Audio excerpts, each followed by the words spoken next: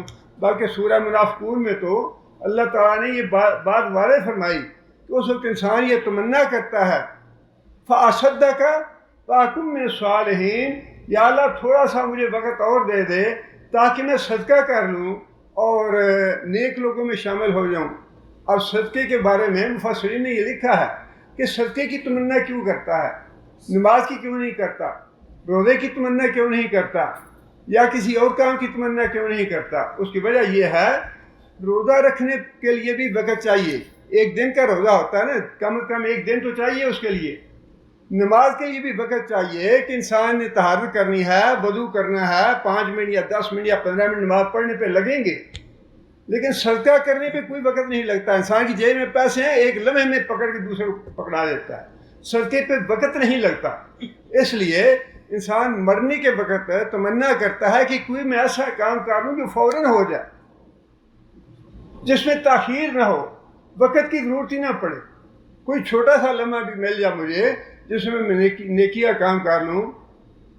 اب نبی صلی اللہ علیہ وسلم نے تو ساری بات بتا دی کہ موت کے وقت جو تمنا کرنی ہے اس کا سبب یہ ہے کہ موت کے لمحے پہ انسان کو پوری طرح یہ بات کھول کے سامنے آ جاتی ہے کہ میں کس حیثیت سے اب جا رہا ہوں دنیا سے، اللہ کا مجرم بن کے جا رہا ہوں یا اللہ کا مہمان بن کے جا رہا ہوں۔ دو ہی باتیں ہیں، یا تو اللہ کا مہمان بن کے جا رہا ہے اس دنیا سے، یا پھر اللہ کا مجرم بن کے جا رہا ہے۔ اور فرمایا کہ اگر انسان مجرم ہے تو اسے موت سے پہلے ہی جب فرشتے آتے ہیں، کالے سیاہ رنگ کے فرشتے، انتہائی ڈراؤنی صورت کے، بدبودار جو کفن ہوتا ہے وہ لے کے آتے ہیں، تو انسان کو فوراً پتہ چل جاتا ہے کہ میں مجرم اور گنہگار ہو کے جا رہا ہوں، فاسق اور فاجر بن کے جا رہا ہوں۔ کافر یا مشرک ہے اس کی بات چھوڑ دیں، اپنی بات کرتے ہیں، بے نماز، بے روز، گالی گلوچ، بکواس، ہر وقت بدتمیزی، ہر ایک کی بےزتی، ہر ایک پہ تہمتیں، ایک دوسرے پہ پکڑیاں اچھال دیا، یہ چیزیں جتنی بھی ہیں نا یہ ساری اتنا بڑا گناہ ہے، اتنا بڑا گناہ ہے۔ نبی صلی اللہ علیہ وسلم نے تربیت تو بڑی فرمائی ہے، تزکیہ بہت فرمایا ہے امت کا، لیکن امت کے سارے لوگ ایک جیسے نہیں ہیں، بڑے بڑے نیک اور بڑے بڑے مفتی اور بڑے بڑے پرہیزگار لوگ بھی موجود ہیں۔ مصیبت یہ ہے کہ جو لوگ ہماری آنکھوں کے سامنے آتے ہیں ان کا کردار اچھا نہیں ہے۔ نبی صلی اللہ علیہ وسلم کے سامنے حضرت زینب بنت جحش رضی اللہ تعالیٰ عنہا ام المومنین، انہوں نے حضرت صفیہ رضی اللہ تعالیٰ عنہا ام المومنین یہودی سردار کی بیٹی تھی، کوئی بات ہو گئی آپس میں تو حضرت زینب نے حضرت صفیہ کو یہودیہ کہہ دیا۔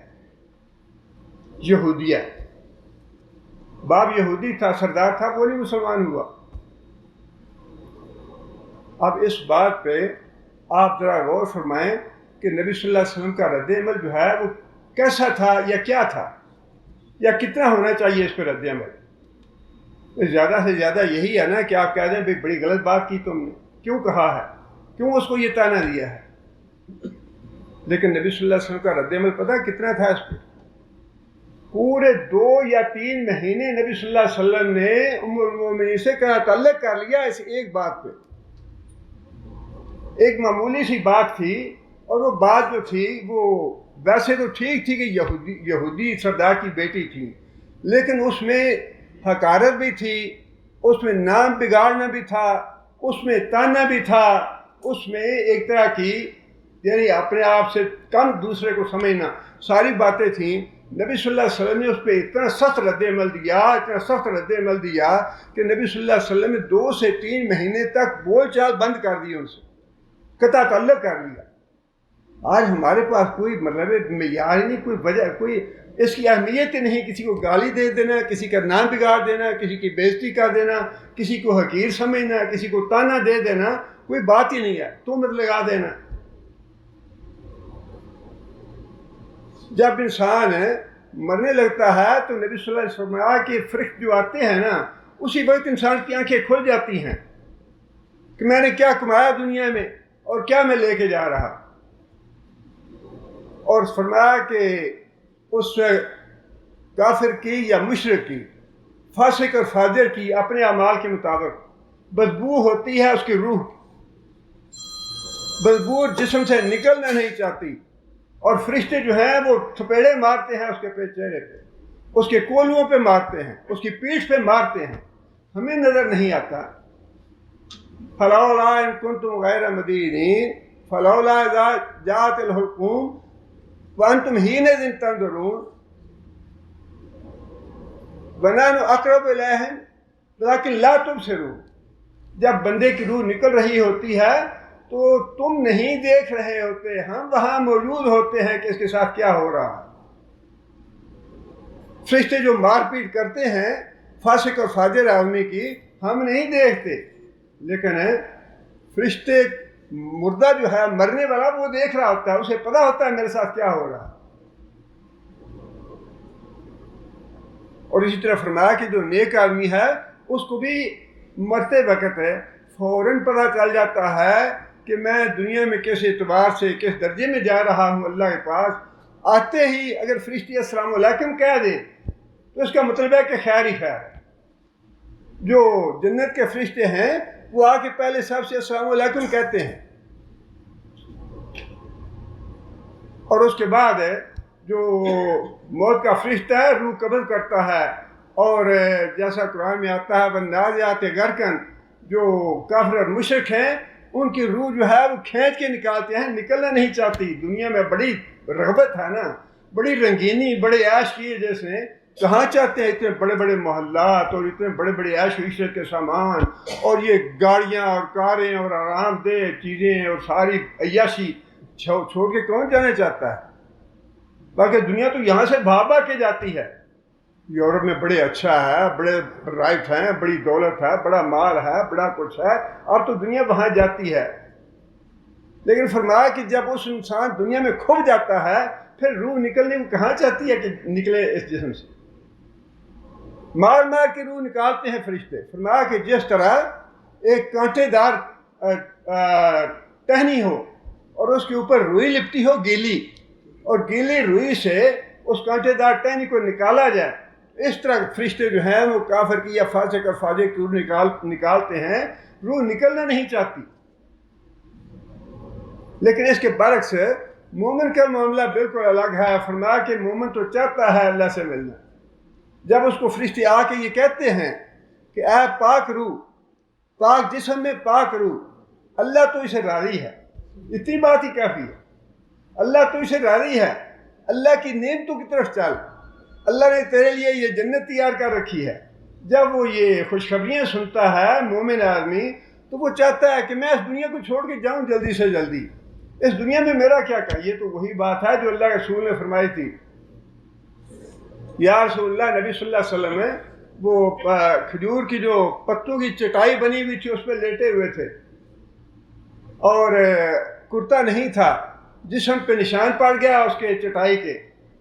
حضرت عمر رضی اللہ تعالیٰ دیکھ کے رونے لگے کہ یا رسول اللہ کہاں کیسر و کسرا، اور کہاں آپ رحمت اللہ عالمین اللہ کے پیغمبر ہیں اور ساری دنیا کے لیے آپ رہنما ہیں، اور آپ کا یہ حال ہے کہ چٹائی کے اوپر آپ سو رہے ہیں تو آپ کے لیے ہم کوئی گدا وغیرہ تیار کر دیں.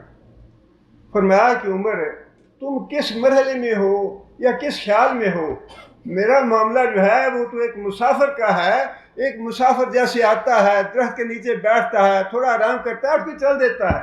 میں تو اپنی منزل کی طرف جا رہا ہوں, میرا اس دنیا سے کیا کام. مومن کا معاملہ جو ہے وہ تو اس طرح کا ہے کہ یہ دنیا کی جو زندگی ہے نا, یہ بوجھ ہے, بوجھ. جتنی لمبی زیادہ ہوگی اتنا زیادہ سوال ہوگا, اتنا زیادہ محاسبہ ہوگا, اتنی زیادہ پکڑ ہوگی. حضرت ابوبکر صدیق رضی اللہ تعالیٰ عنہ جب بیمار ہوئے تو پھر وہ زندگی کی تمنا نہیں کی, انہوں نے پوچھتے رہے کہ اچھا بھی کون سا دن ہے, کون سا دن ہے, میں جانا چاہتا ہوں اس دنیا سے. اور حضرت عمر نے تو باقاعدہ دعا کی اس بات کے لیے کہ یا اللہ بہت ہو گیا, جو کچھ کر سکتا تھا کر لیا, بوڑھا ہو گیا ہوں, قوا کمزور ہو گیا ہے, مجھ میں ہمت نہیں رہی, یا اللہ مجھے واپس بلا لیا. کہیں ایسا نہ ہو کوئی ایسا کام ہو جائے جیسے تو ناراض ہو جائے. اب مجھ میں ہمت نہیں ہے اس امت کو نگرانی کرنے کے لیے, خلافت کرنے کے لیے. اور آخری وقت بھی یہ دعا کی کہ یا اللہ میں تو اس بات پہ راضی ہوں کہ مجھے یا اللہ تو برابر سرابر چھوڑ دے, نہ مجھ سے معاوضہ کرے نہ مجھے جنت دے, نہ میں جزا چاہتا ہوں نہ سزا چاہتا ہوں, بس مجھے معاف کر دے, میں اسی بات پہ راضی ہوں. یہ زندگی جو ہے نا یہ مومن, اسی لیے نبی صلی اللہ علیہ وسلم نے فرمایا نا کہ کافر جو ہے اس کے لیے دنیا جنت ہے, اور مومن جو ہے اس کے لیے دنیا قید خانہ ہے. قید خانے سے تو آدمی بھاگنا چاہتا ہے, نکلنا چاہتا ہے. فرمایا کہ جب فرشتے آ کے بتاتے ہیں مرنے والے کو کہ اللہ تو اسے راضی ہے, اللہ کی نعمتوں کی طرف چل, اللہ کی رضا کی طرف چل, تو آدمی تمنا کرتا ہے کہ ٹھیک ہے مجھے جلدی جلدی جانے دو. وہ لمحے طلب نہیں کرتا, رب ارجعونی, یا اللہ تھوڑا سا وقت نہیں چاہیے, یا اللہ یہ وقت جو استعمال کرنا تھا کر لیا میں نے, جو تو نے توفیق دینی تھی وہ توفیق دے دی مجھے, اب جو میں نے کمانا تھا کما لیا, یا اللہ اب نہیں رہنا چاہتا اس دنیا میں. اسے یہ تمنا نہیں ہوتی کہ یا اللہ تھوڑا سا وقت دے دے, رب ارجعونی, مجھے تھوڑا سا وقت اور چاہیے, اور نہیں چاہیے.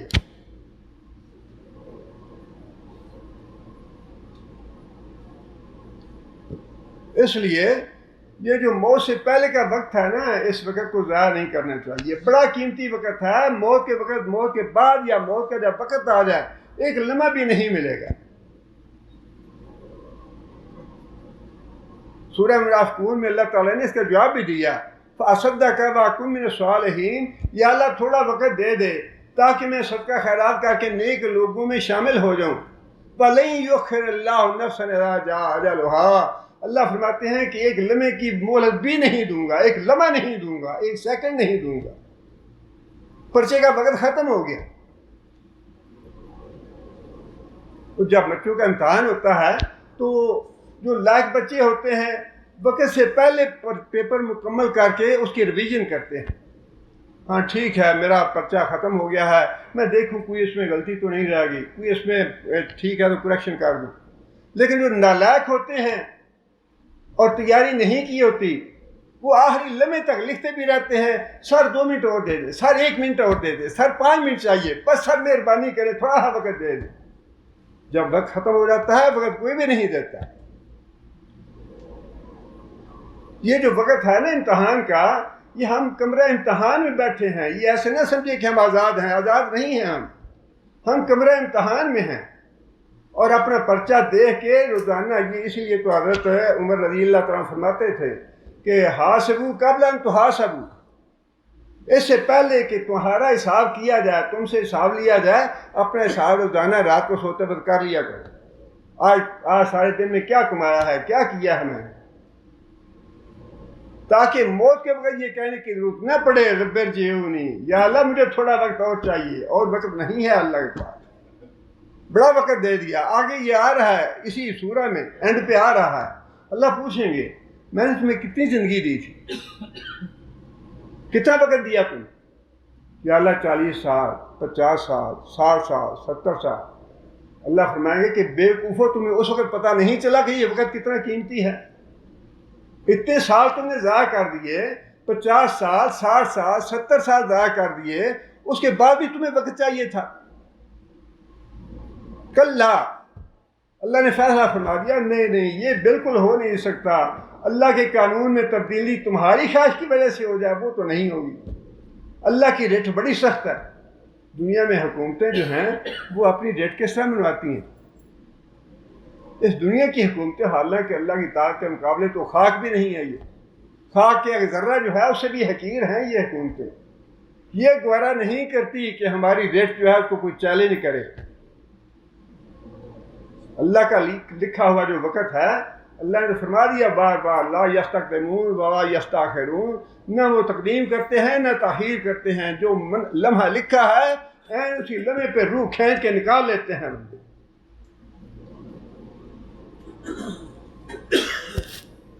لعلی قال رب ارجعون، یا اللہ مجھے پلٹا دے ایک دفعہ، لعلی اعمل صالحا فیما ترکت، فیما ترکت کہاں پلٹا دے؟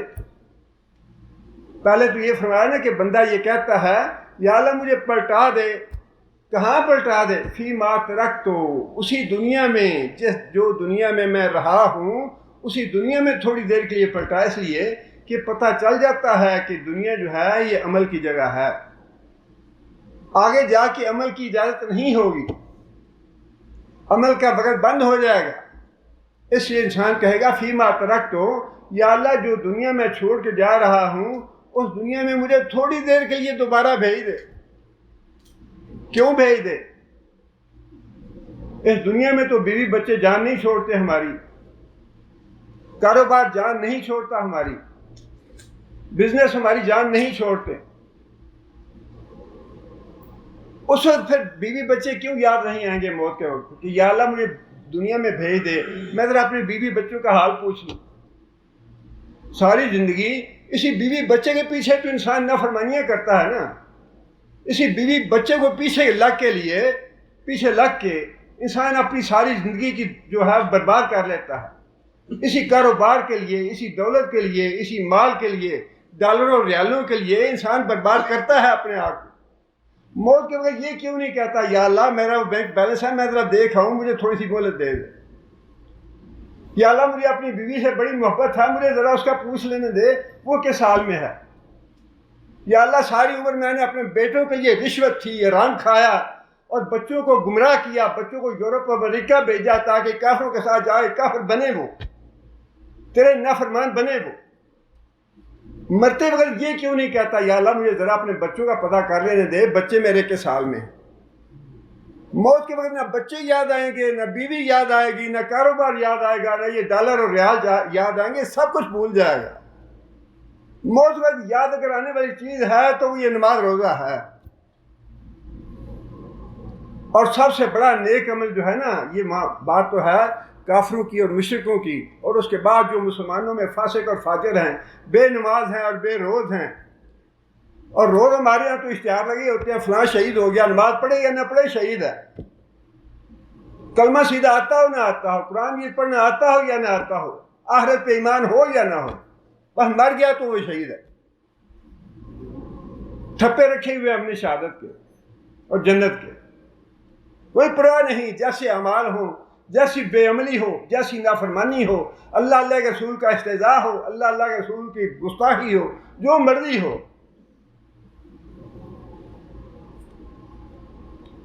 سب سے بڑی نیکی جو ہے وہ ہے کلمہ توحید، لا الہ الا اللہ، لعلی اعمل صالحا، یا اللہ مجھے تھوڑا وقت دے دے میں ایک عمل کر لوں نیک، ایک عمل نیک۔ اور کافر کے لیے تو وہ نیک عمل جو ہے نا، ایک نیک عمل وہ یہی ہے لا الہ الا اللہ والا۔ کافر جو تمنا کرے گا وقت کی وہ یہی کلمہ ہے لا الہ الا اللہ۔ اور یہ لا الہ کہنے پہ کتنا وقت لگتا ہے؟ لا الہ الا اللہ کہنے پہ کتنا وقت چاہیے؟ 2 یا 4 سیکنڈ چاہیے نا، وہ 2-4 سیکنڈ بھی اللہ نہیں دیں گے۔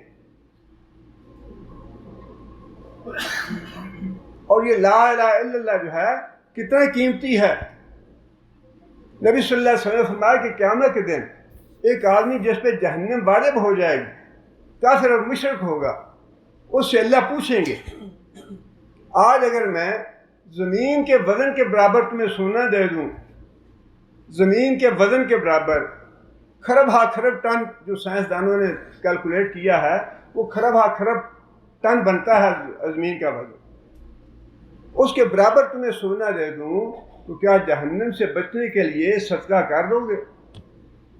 یہ وہی صدقے والی بات ہے، اصدقکم من الصالحین، یا اللہ میں صدقہ کرنا چاہتا ہوں۔ بندے سے پوچھیں گے یا اے میرے بندے، اگر تجھے زمین کے وزن کے برابر سونا دے دوں تو کیا تم جہنم سے بچنے کے لیے صدقہ کر دو گے؟ بندہ کہے گا کہ ہاں یا اللہ کر دوں گا۔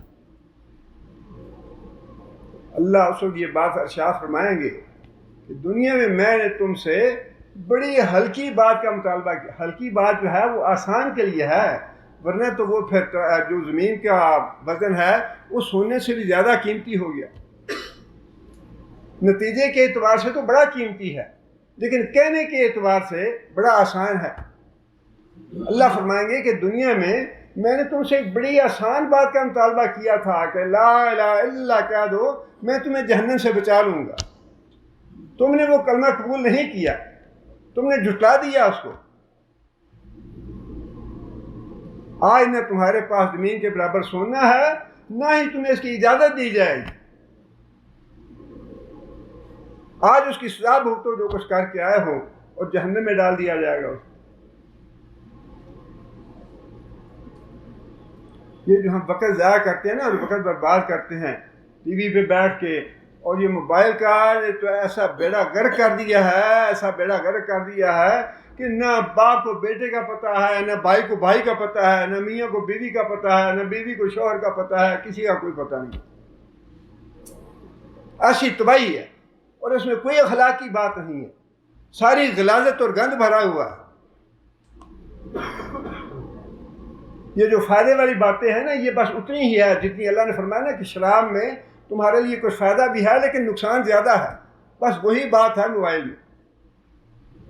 جتنی شراب میں ہے نا بھلائی، وہ بیچ کے انسان 4 پیسے کما لیتا ہے، وہ بھی حرام۔ شراب بیچ کے 4 پیسے کما لیتا ہے، بس اس کو اللہ نے فرمایا کہ اس میں تمہارے لیے بھلائی یہی ہے کہ 4 پیسے کما لیتے ہو، اس کا کاروبار کر، باقی اس میں ساری خرابی خرابی ہے، فساد ہی فساد ہے، بگاڑ ہی بگاڑ ہے۔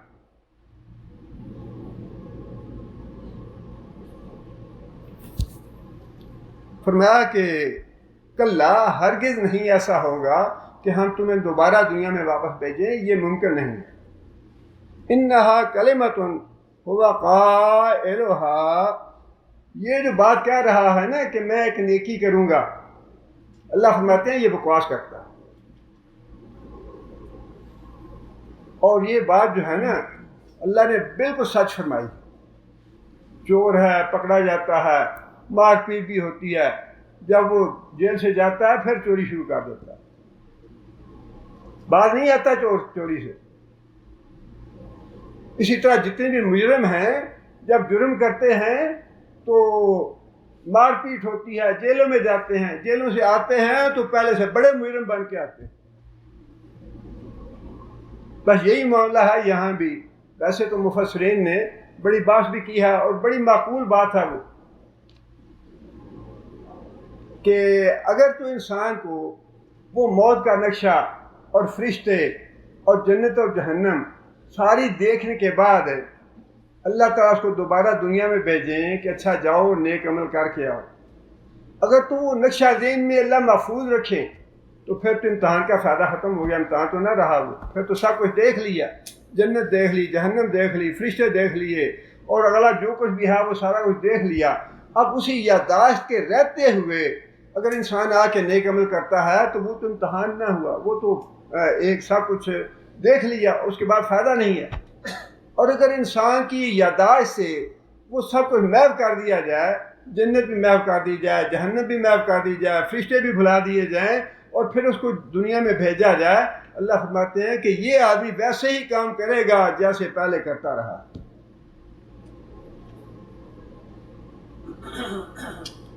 انہا کلمۃ ہوا قائلھا، کہ بس یہ ایک اس کے زبان کی بات ہے جو بک رہا ہے، ورنہ جو عمل اگر اس نے نیک عمل کرنے ہوتے تو پہلی زندگی میں نیک عمل کرتا. اگر ہم اس کو دوبارہ زندگی دیں گے دوبارہ یہی کچھ کرے گا، اور وہ ہمارا قانون نہیں ہے. اللہ نے فرمایا آگے وَمِن وَرَائِهِمْ بَرْزَخٌ إِلَىٰ يَوْمِ يُبْعَثُونَ، اور اس کے آگے، برزخ کا مطلب ہے رکاوٹ، آگے ایک رکاوٹ ہے قیامت کے دن تک، یا اس کے پیچھے ایک رکاوٹ ہے. برا کا معنی دونوں ہیں، آگے بھی ہے پیچھے بھی ہے. اگر مفہوم آگے کا لیا جائے تو اس کا مطلب یہ ہے کہ آگے ابھی آخرت آنے والی ہے، جب تک آخرت نہیں آتی یہ اسی رکاوٹ میں، اسی قبر میں پڑا رہے. اور اگر اس کا معنی پیچھا لیا جائے تو اس کا مطلب یہ ہے کہ اب اس کے آگے رکاوٹ آ گئی، اب پیچھے دنیا میں جانا ممکن نہیں ہے. رکاوٹ ہے، برزخ ہے، عالم برزخ میں پہنچ گیا. ایک دنیا کا عالم ہے، ایک عالم ارواح ہے جہاں اللہ تعالیٰ نے روحوں کو پیدا کیا شروع دن سے لے کر قیامت تک کے لیے. پھر یہ دنیا کا عالم ہے، اور پھر تیسرا عالم جو ہے وہ برزخ کا عالم ہے، اور چوتھا عالم جو ہے وہ آخرت کا عالم ہے. فرمایا کہ یہ جو برزخ ہے اس میں جب آ گیا آدمی، اب اس کا پلٹ کے دنیا میں جانا ممکن نہیں. ایک رکاوٹ آ گئی ہے، اب اس رکاوٹ سے یہ واپس جا نہیں سکتا. اللہ کا قانون یہ ہے، اللہ کے قانون کو کوئی توڑ نہیں سکتا. لیکن ہمارے تو جو صوفیاء ہیں انہوں نے تو اللہ تعالیٰ کے اس قانون کو پوری طرح رون ڈالا ہے، توڑا نہیں بلکہ رون ڈالا ہے. کشف کے ذریعے ہم دکھا سکتے ہیں کہ قبر میں کیا ہو رہا ہے، مردے کے ساتھ کیا پیش آ رہا ہے، اس کے ساتھ جنت کا سلوک ہو رہا ہے یا جہنم کا سلوک ہو رہا ہے. کشف کے ذریعے ہم یہ سب کچھ دکھا سکتے ہیں. اور یہ جو اللہ نے فرمایا کہ رکاوٹ ہے یہ اب واپس نہیں آ سکتا، اس رکاوٹ کو کوئی پھاڑ نہیں سکتا، کوئی اس رکاوٹ کو توڑ نہیں سکتا.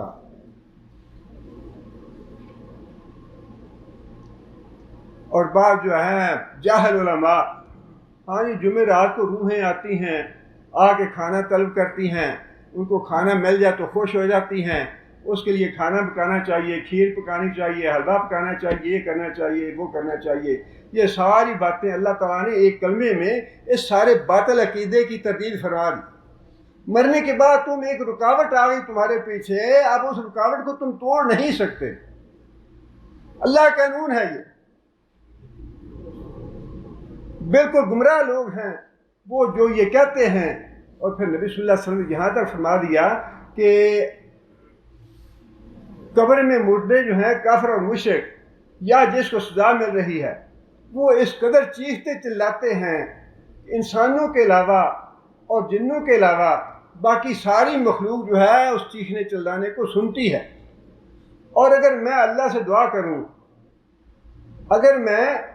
دعا کروں کہ وہ تمہیں مردوں کا چیخنا چلانا سنا دے تو پھر تم اپنے مردوں کو دفن کرنا چھوڑ دو، اپنے مردوں کو دفن کرنا چھوڑ دو. جس کا مطلب یہ ہے کہ خود رسول اللہ صلی اللہ علیہ وسلم نے بھی جو بات ارشاد فرمائی اس سے یہی پتہ چلتا ہے کہ عالم برزخ میں، قبر میں مردے کے ساتھ جو کچھ ہو رہا ہے سوائے اللہ کے کوئی نہیں جان سکتا اس کو. اور یہ دعوے کرنے کہ کشف کے ذریعے یہ ممکن ہے دیکھ لینا، یہ تو اللہ کے رسول کی بات کی نفی بھی ہے اور اللہ کے قانون کی بھی نفی. بڑا ظلم ہے یہ جو گمراہ عقائد ہے نا. عقیدہ لینا ہے تو صرف قرآن اور حدیث سے لیں، قرآن اور حدیث سے ہٹ کے جتنے بھی قصے کہانیاں ہیں، بزرگوں کی باتیں ہیں، ادھر ادھر کی باتیں ہیں، یہ باتیں جو ہیں عقیدے کو باطل کرنے والی، عقیدے کو برباد کرنے والی ہیں. عقیدہ لینا ہے تو سیدھا سیدھا. اور یہ جو اللہ تعالیٰ نے بات ارشاد فرمائی نا، بلکہ یسرنا القرآن للذکر فہل من مدکر، آسان بنایا قرآن کو. آسان قرآن جو ہے ان معنوں میں ہے ہدایت کی باتیں آسان ہیں، مشکل باتیں ہیں اس میں، مشکل باتیں قرآن میں موجود ہیں. وراثت کے مسائل بڑے مشکل ہیں، ہر آدمی نہیں سمجھ سکتا. نکاح اور طلاق کے مسائل جو ہیں دقیق ہیں، عالموں کے علاوہ ان کو عام آدمی کو سمجھنا ذرا مشکل ہے. لیکن یہ جو بات اللہ نے فرمائی کہ ہم نے قرآن کو آسان بنایا ہے، وہ ان معنوں میں ہے کہ جو ہدایت کی باتیں ہیں وہ آسان ہیں۔ کوئی آدمی یہ نہیں کہہ سکتا قرآن پڑھنے کے بعد مجھے یہ پریشانی ہے، یہ میرا سوال باقی رہ گیا ہے، یا یہ مجھے سمجھ نہیں آئی، یہ کیسے ہے، یہ کیوں ہے، یہ نہیں ہے۔ ہدایت قرآن سے لینی ہے، قرآن سے یا اللہ کے رسول نے جو وضاحتیں فرمائی ہیں، جو ارشادات فرمائے ہیں، جو تفسیر و تشریح فرمائی ہے، قرآن و حدیث جو ہے وہی صحیح عقیدہ بناتا ہے یا دیتا ہے۔ فرمایا کہ اب قیامت کے دن تک ان کے پیچھے ایک رکاوٹ آ گئی ہے، اب یہ پیچھے دنیا میں دوبارہ جا نہیں سکتے۔ وہ حدیث میں بھی یہ بات ہے کہ جب مومن آدمی چلا جاتا ہے، بعض مومن آدمی ایسے ہیں، شہداء جو ہیں وہ تو سبز پرندوں کی شکل میں جنت میں پہنچ جاتے ہیں، بعض علیین میں پہنچ جاتے ہیں، بعض مومن ہیں علماء فضلاء، اس سے ممکن ہے مراد ہو، وہ بھی جنت میں روحیں پہنچ جاتی ہیں۔ حدیث میں آتا ہے کہ جو جنت میں روحیں جاتی ہیں، اللہ تعالیٰ نے ان سے پوچھا کوئی تمہاری خواہش ہو تو بتاؤ۔ اب وہ جنت میں جانے کی بات کون سی خواہش باقی رہتی ہے؟ یا اللہ کوئی خواہش نہیں۔ اللہ نے پھر پوچھا کہ کوئی خواہش ہو تو بتاؤ۔ پھر وہی خاموشی کہ یا اللہ اب کیا بتائیں، جنت میں آ گئے ہیں، اس کے علاوہ کیا؟ تیسری بار پھر اللہ پوچھتے ہیں کوئی خواہش ہے تو بتاؤ۔ یہ کتنا اعزاز ہے اور کتنا اکرام ہے جنت میں جانے والے مومن آدمی کے لیے کہ اللہ اس سے پوچھ رہے ہیں قیامت آنے سے پہلے کہ کوئی تمہاری تمنا ہے تو بتاؤ۔ فرمایا کہ آدمی سوچ سوچ کے کہے گا یا اللہ مجھے ایک دفعہ اپنے رشتہ داروں میں بھیج دے، میں جا کے انہیں یہ بتاؤں کہ اللہ نے مجھے معاف کر دیا۔ مجھے ایک دفعہ دنیا میں بھیج دے، جا کے میں اپنے بیوی بچوں کو، اپنے بہن بھائیوں کو، اپنے اعزاء اقارب کو یہ بتا دوں کہ اللہ نے مجھے معاف کر دیا۔ اللہ فرماتے نہیں، یہ ممکن نہیں، دنیا میں جانا اب دوبارہ ممکن نہیں ہے، برزخ ہے، رکاوٹ آ گئی ہے، اب یہ دوسرا عالم آ گیا ہے، اس عالم سے دیکھیں نا، بات تو بڑی سیدھی سی ہے، بڑی موٹی سی بات ہے۔ اس دنیا کے آنے کے بعد جو پہلا عالم تھا وہ کون سا تھا؟ انسان ماں کا پیٹ ہے، ماں کا پیٹ ہے۔ اب اگر کوئی بیوقوف آدمی یہ کہے کہ میں اس دنیا سے پہلے والے عالم میں جانا چاہتا ہوں، ماں کے پیٹ میں دوبارہ جانا چاہتا ہوں، جا سکتا ہے؟ نہیں جا سکتا، اللہ کا قانون ہے اور ممکن بھی نہیں ہے۔ ویسے ہی جب انسان اس دنیا کو چھوڑ کے چلا جاتا ہے پھر اس دنیا میں آنا ممکن نہیں ہے، اللہ کا قانون ہے، رکاوٹ ڈال دی اللہ نے۔ فرمایا کہ قیامت تک کے دن کے لیے اب ایک رکاوٹ آ گئی، تم عالم برزخ میں پہنچ گئے، اب دنیا میں دوبارہ واپس نہیں جا سکتے۔ آگے پھر فرمایا کہ اب یہ تو عالم برزخ کا ذکر ہو گیا، اب عالم برزخ کے بعد تیسرا جو عالم ہے آخرت کا، اب اللہ تعالیٰ نے آگے اس کا ذکر بھی فرما دیا۔ فرمایا کہ فَإِذَا نُفِخَ فِي الصُّورِ فَلَا أَنْسَابَ بَيْنَهُمْ يَوْمَئِذٍ وَلَا يَتَسَاءَلُونَ۔ اذا نفخ فی الصور، جب سور پھونک دیا جائے گا، سور بھی 2 دفعہ پھونکا جائے گا۔ پہلی دفعہ سور وہ ہے جس کے بارے میں نبی صلی اللہ علیہ وسلم نے فرمایا کہ وہ جو سینگ کی شکل کا سور ہے وہ فرشتے نے اپنے منہ کے ساتھ لگا رکھا ہے اور اپنے جو کان ہیں ایسے جھکائے ہوئے ہیں تاکہ جیسے ہی اللہ تعالیٰ کا حکم ہو ویسے ہی سور پھونک دے۔ اللہ تعالیٰ جب اسے حکم دیں گے تو فوراً وہ سور پھونک دے گا۔ اس وقت جتنے بھی ذی روح ہوں گے، انسان ہیں یا جنات ہیں، جانور ہیں اور درندے ہیں، حشرات الارض ہیں، جتنی بھی جاندار مخلوق ہے وہ ساری کی ساری ہلاک ہو جائے گی، حتیٰ کہ فرشتے بھی ہلاک ہو جائیں گے، فرشتوں پہ بھی موت واقع ہوگی۔ اب دوسرا سور جو ہے جب وہ پھونکا جائے گا جس کا ذکر یہاں کیا گیا ہے تو اس وقت جتنی بھی مخلوق ہوگی، اگلی بھی پچھلی بھی، پہلے دن سے لے کر قیامت کے دن تک، جنات بھی اور انسان بھی اور جانور بھی حشرات الارض بھی، حتیٰ کہ بکریاں اور چیونٹیاں بھی، جتنی بھی اللہ کی مخلوق ہوگی جاندار، پہلے دن سے لے کر قیامت کے دن تک، وہ ساری کی ساری سب جب وحشی جو ہیں وہ بھی اکٹھے کیے جائیں گے، جتنے جانور ہیں، چھوٹے ہیں، بڑے ہیں، سب کو اللہ دوبارہ پیدا کریں گے۔ جانوروں کو پیدا کرنے کا مقصد جو ہے وہ تو نبی صلی اللہ علیہ وسلم فرما دیا کہ اگر جانوروں میں سے کسی نے کسی کے ساتھ زیادتی کی ہے، سینگ والی بکری نے بے سینگ والی بکری کو مارا ہے، اس کا بدلہ لینے کے لیے بھی اللہ جانوروں کو دوبارہ پیدا کریں گے۔ جانوروں کو پیدا کرنے کا مقصد یہ ہے۔ اس سے آپ اندازہ لگائیں کہ اگر جانوروں کا اگلے کا بدلہ لینا ہے، جانوروں میں بھی اللہ نے کسی پہ ظلم اور زیادتی برداشت نہیں کرنی، انسانوں کا ایک دوسرے پہ ظلم اور زیادتی کرنا، ایک دوسرے کے حق مار دینے اور ایک دوسرے کے حقوق چھین لینے، یہ اللہ کہاں برداشت کریں گے؟ انا الدیان، اللہ نے یہ فرمایا ہے کہ انا الدیان، کہ میں ہوں بدلہ لے کے دینے والا، قیامت کے دن ایک ایک آدمی کا بدلہ لے کے دوں گا میں۔ فرمایا کہ دنیا میں اگر کسی نے کسی کی بے عزتی کی ہے تو یہاں معاف کروا لو، آخرت کی بے عزتی بڑی سخت ہے، آخرت کی بے عزتی برداشت نہیں ہوگی۔ اگر کسی نے یہاں تھپڑ مارا ہے کسی دوسرے کو، فرمایا کہ تھپڑ کی یہاں معافی مانگ لو۔ اور یہ امت کو صرف نبی صلی اللہ علیہ وسلم نے تعلیم نہیں دی، بلکہ جب وفات کا وقت تھا تو نبی صلی اللہ علیہ وسلم نے تو اپنا آپ پیش کر دیا تھا کہ جس کے ساتھ میں نے زیادتی کی مجھ سے بدلہ لے لو، کسی کو مارا ہے تو مجھے مار لے، کسی کو گالی دی ہے تو مجھے گالی دے لے، جس سے مجھ سے بدلہ لینا ہے مجھ سے بدلہ لے لے۔ حالانکہ اللہ کے رسول نے یہ دعا بھی فرمائی ہے کہ یا اللہ اگر میں نے کسی کو برا بھلا کہا ہو، کسی پہ میں نے لعنت ڈالی ہو اور وہ اس لعنت کے لائق نہ ہو اور وہ اس برائی والا نہ ہو جو میں نے کہی اسے، تو یا اللہ مجھے معاف کر دے، اس کو اس کا اجر دے۔ یہ دعا فرمائی رسول اللہ صلی اللہ علیہ وسلم۔ یہ دوسرا سور جو پھونکا جائے گا یہ اسی لیے پھونکا جائے گا کہ لوگوں کے حقوق دلوائے جائیں۔ بہت معاملہ جو ہے نازک ہے، حقوق العباد بھی اہم ہیں، ان کا بھی مواخذہ ہوگا، لیکن حقوق العباد جو ہیں وہ بھی بہت اہم ہیں۔ فرمایا کہ دوسرا سور جو ہے اس لیے پھونکا جائے گا کہ ساری مخلوق دوبارہ زندہ ہو جائے۔ فرمایا کہ فلا انصاب بینہم یومئذ ولا یتساءلون، یہ وہ دن ہوگا جس دن رشتہ داریاں ختم ہو جائیں، جس دن ساری رشتہ داریاں ختم ہو جائیں گی۔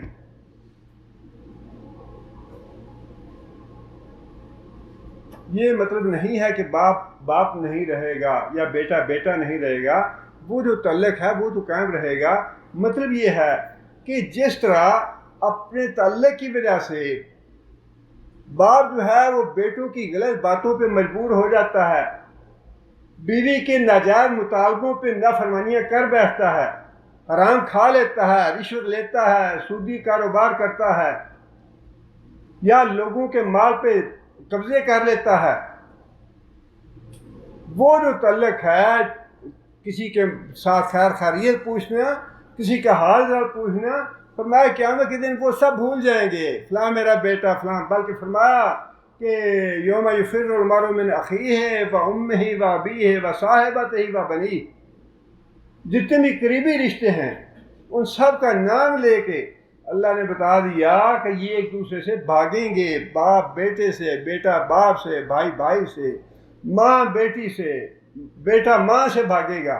یہ بھاگنا کیوں ہوگا؟ بھاگنا اسی وجہ سے ہوگا کہ کہیں ایسے نہ ہو کہ بیٹا میرا دامن پکڑ لے کہ ابا جی تم نے مجھے ڈاکٹری تو کروا دی، مجھے قرآن کیوں نہیں پڑھایا؟ بھائی بھائی کا دامن پکڑ لے، تم خود تو نمازیں پڑھتے رہے، مجھے نمازوں کے لیے کیوں نہیں کہا؟ اور یہ نبی صلی اللہ علیہ وسلم نے حدیث میں بھی بات ارشاد فرمائی ہے، فرمایا کہ قیامت کے دن کوئی آدمی اپنی بےزتی نہ کرائے، قیامت کے دن کوئی آدمی اپنی بےزتی نہ کرائے۔ یا رسول اللہ بےزتی کیا ہے؟ فرمایا بےزتی یہ ہے کہ تم خود نیک کام کرتے رہو، ہمسائے کو نہ کہو قیامت کے دن تمہارا ہمسایہ تمہارا دامن پکڑ لے کہ یا اللہ یہ خود نماز روزہ کرتا رہا، خود قرآن پڑھتا رہا، خود یہ نیک عمل کرتا رہا، مجھے اس نے کبھی نہیں کہا۔ بےزتی نہ کرانا قیامت کے دن اپنی۔ اور سورہ معارج میں تو اللہ تعالیٰ نے اس سے بھی زیادہ سخت بات ارشاد فرمائی ہے۔ فرمایا کہ قیامت کے دن لا یسأل حمیم حمیما، جو بڑے گہرے دوست ہوں گے، ساری ساری رات بیٹھ کے تاش کھیلتے رہنے، ساری ساری رات بیٹھ کے فلمیں دیکھنی، گپیں مارتے رہنا، وقت کاٹنے کے لیے آئے ہیں، وقت کاٹتے ہیں۔ ایسا عجیب، اللہ تعالیٰ معاف کرے، کیسی یہ زندگی ہے، کیسی یہ سوچ ہے کہ وقت کا بھائی وقت کاٹنا ہے، قرآن یاد کرنا شروع کر دو، ساری زندگی تمہیں وقت نہیں ملے گا۔ حدیث پڑھنی شروع کر دو، ساری زندگی تمہاری فراغت میں نہیں ملے گی۔ کیا تم اتنے بڑے شاہ القرآن اور شاہ الحدیث بن گئے ہو کہ بڑا وقت ہے تمہارے پاس؟ فرمایا کہ جتنے بھی یہ چار یاری، اللہ معاف کرے استغفر اللہ، چار یاری کا لفظ جو ہے یہ تو بہت ہی غلط اصطلاح ہے، یہ صحابہ کرام سے منسوب ہے۔ جتنے بھی یہ غلط تعلقات اور غلط دوستیاں ہوں گی اور غلط وقت ضائع کرنے والے، اللہ فرماتے ہیں قیامت کے دن ایک دوسرے کے متھے نہیں لگیں گے، ایک دوسرے کا منہ دیکھنا گوارا نہیں کریں گے۔ اور پھر اللہ نے فرمایا کہ یبصرونہم، ایک دوسرے کے سامنے لایا جائے گا کہ یہ تھا جس کے ساتھ تم ساری رات کھیلتے رہے، یہ تھا ساری رات جیسے تم ٹی وی دیکھتے رہے اور فلمیں دیکھتے رہے، یہ ہے وہ آدمی۔ یبصرونہم، ایک دوسرے کے سامنے لائے جائیں گے، ایک دوسرے کو دکھایا جائے گا۔ فرمایا کہ مجرم جو ہے اس دن فاسق اور فاجر آدمی، وقت اپنا برباد کرنے والا، زندگی ضائع کرنے والا، فرمایا کہ یود المجرم لو یفتدی من عذاب یومئذ ببنیہ، سب سے پہلے بیٹے کا نام لیا۔ قیامت کے دن انسان کہے گا یا اللہ میرے بیٹے کو جہنم میں ڈال دے، مجھے بچا۔ میرا بیٹا جو ہے یہ وزارت پہ کے عہدے پہ پہنچنا چاہیے، خواہ جائز ہے ناجائز ہے، لوٹ مار کرتا ہے، کرپشن کرتا ہے، یا لوگوں کے حق چھینتا ہے، حق مارتا ہے، میرا بیٹا وزارت پہ پہنچ جائے، بیٹا میرا ایم این اے بن جائے، میرا بیٹا ایم پی اے بن جائے، بیٹا میرا جج لگ جائے، بیٹا میرا جرنیل بن جائے۔ یہ حرام خوریاں کر کر کے جو اپنے بیٹوں کو جج اور جرنیل بنانے والے ہیں اور وزیر اور ایم این اے اور ایم پی اے بنانے والے ہیں، قیامت کے دن یہی کہیں گے کہ یا اللہ میرے بیٹے کو جہنم میں ڈال دے، مجھے بچا لے۔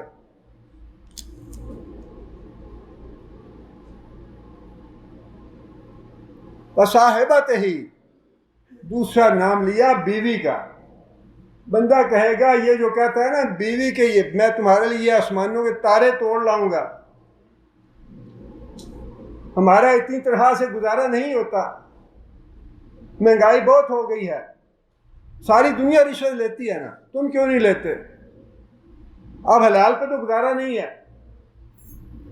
فرمایا کہ انسان اسی بیوی کا دوسرے نمبر پہ نام لے گا، وصاحبتہ، یا اللہ میری بیوی کو جہنم میں ڈال دے، یہ اس نے مجھے غلط راستے پہ لگایا تھا، اس نے مجھے مجبور کیا تھا رشوت لینے پہ، اس نے حرام کھانے پہ مجھے مجبور کیا تھا، اس کو جہنم میں ڈال دے، مجھے بچا لے۔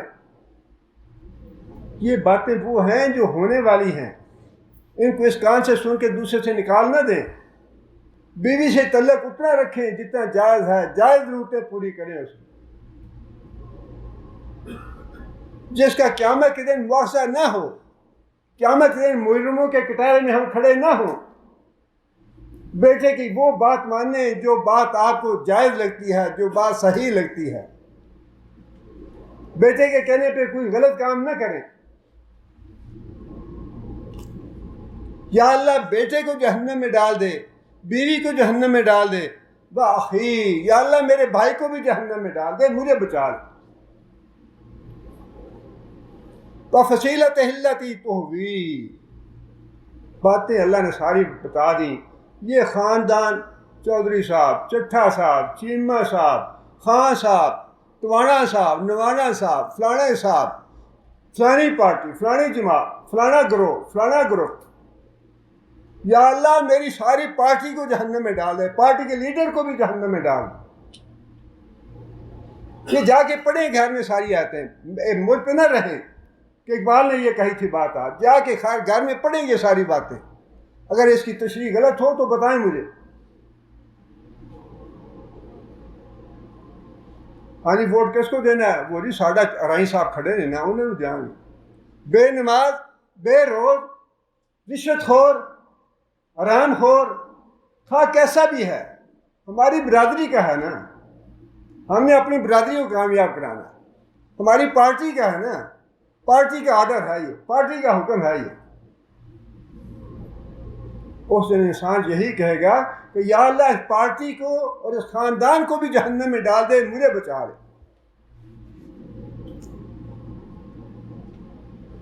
اور آگے یہ ہے کہ وَمَنْ فِي الْأَرْضِ جَمِيعًا، وَمَنْ فِي الْأَرْضِ جَمِيعًا، یا اللہ زمین کی جتنی مخلوق ہے، زمین کی جتنی مخلوق ہے، یا اللہ یہ ساری کی ساری جہنم میں ڈال دے، مجھے بچا لے۔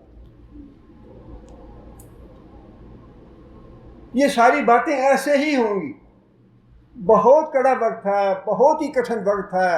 اور یہ جو صحابہ کرام تھے نا، جو یہ کہتے تھے کہ جب ہم تندور دیکھتے تو پیشاب کا خون آنا شروع ہو جاتا، تندور کی آگ دیکھتے تو بے ہوش ہو جاتے کہ یہ ہے وہ آگ جس میں ڈالے جائیں گے لوگ، کہیں ایسے نہ ہو کہ میری باری بھی آ جائے۔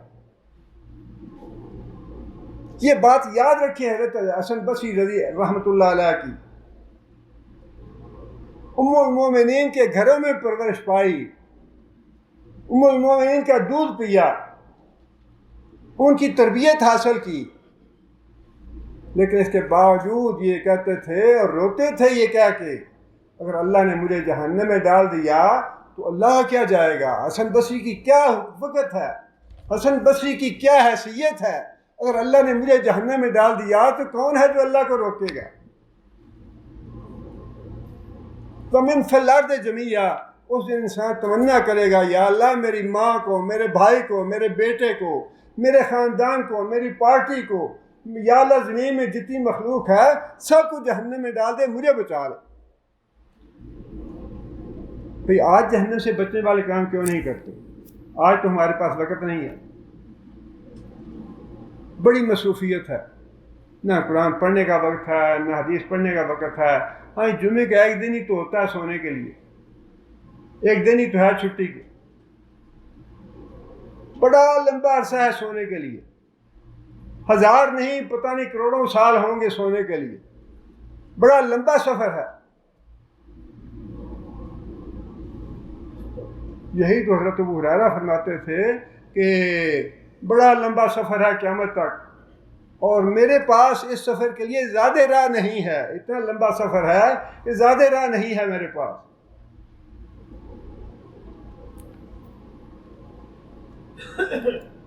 فرمایا کہ قیامت کے دن ان کے آپس میں سارے تعلقات ختم ہو جائیں گے، اور کوئی کسی کو سوال نہیں کرے گا، کسی کی خیریت نہیں پوچھے گا کہ بھائی تم کس حال میں ہو، تمہارا کیا بنا، تمہارا کیا نتیجہ نکلا۔ کسی کے زبان پہ تالے لگے ہوں گے، خوف اور وحشت اتنا ہوگا۔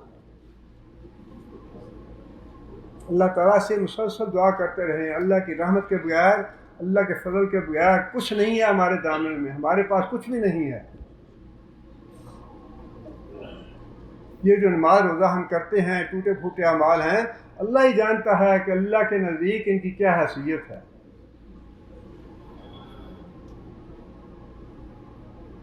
بار بار ان آیتوں کو پڑھنا چاہیے، اس پہ غور و فکر کرنا چاہیے، اور اپنی عملی زندگی جو ہے اس کی فکر کرنی چاہیے۔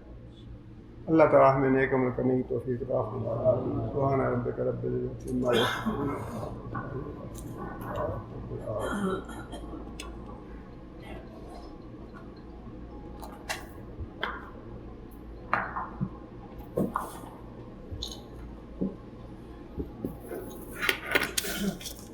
أعوذ بالله من الشيطان الرجيم بسم الله الرحمن الرحيم وقل ربي أعوذ بك من همزات الشياطين وأعوذ بك ربي أن يحضرون حتى إذا جاء أحدهم الموت قال رب ارجعون لعلي أعمل صالحا فيما تركت كلا إنها كلمة هو قائلها ومن ورائهم برزخ إلى يوم يبعثون فإذا نفخ في الصور فلا أنساب بينهم يومئذ ولا يتساءلون فمن ثقلت موازينه فأولئك هم المفلحون ومن خفت موازينه فأولئك الذين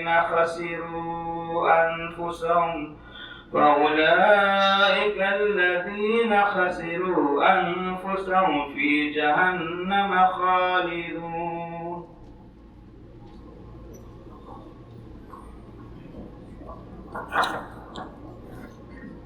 بسم الله الرحمن الرحيم الحمد لله رب العالمين الرحمن الرحيم مالك يوم الدين إياك نعبد وإياك نستعين اهدنا الصراط المستقيم صراط الذين أنعمت عليهم غير المغضوب عليهم ولا الضالين.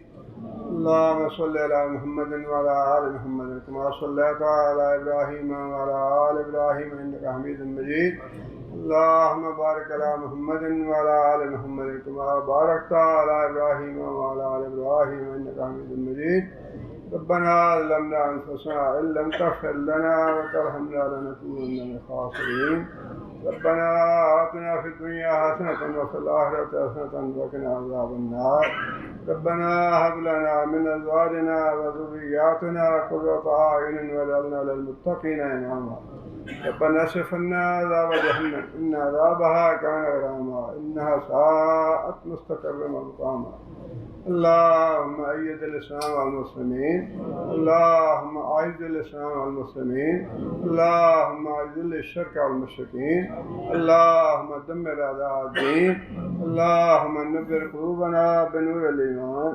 اللهم ثبتنا على الإسلام. اللهم اغفر لجميع المؤمنين والمؤمنات الأحياء منهم والأموات. ربنا تقبل منا إنك أنت السميع العليم وتب علينا إنك أنت التواب الرحيم.